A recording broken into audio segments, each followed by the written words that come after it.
Good evening, I'm Leanne Young. The Sea to Sky Highway is one of the most scenic stretches of road in our province.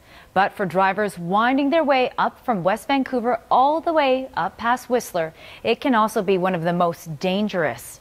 It has been one of the scenes of many terrible accidents.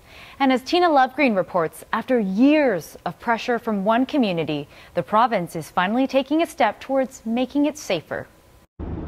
Driving on the Sea to Sky through Lions Bay is scenic, but turns made at high speeds through its windy curves can prove deadly, especially on sections of the highway where lanes are exposed to each other or divided by trees. There have been at least 2 fatalities on this stretch of the highway in the last 5 years. And for years, the community has called for concrete barriers. Finally, today, the province granted their request just months away from the election. I'm very happy to announce plans to install 1.4 kilometers of concrete median barrier between Lions Bay Avenue and Brunswick Beach Road, replacing the landscape median. The province is investing $800,000 in the project that will hopefully prevent head-on collisions and crossover accidents. It just took time to get all the right pieces in place to work out an arrangement that was satisfactory to all parties to move forward.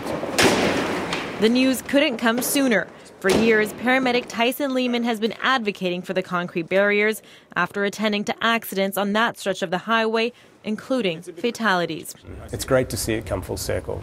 After responding to a fatal accident, he and the family's victim began pushing for a safer Sea to Sky. It's really neat to continue to work with these with the families of the victims of how we're involved. It brings closure for us as EMS providers, but it also, I think, it helps the families get some closure from these tragic events in their lives.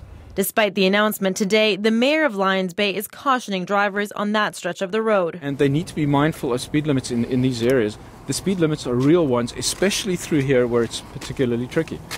Despite looking like one, it's not actually a freeway. It's a rural highway. Work on the highway begins in April and should be completed by fall. Tina Lovegreen, CBC News, near Lions Bay.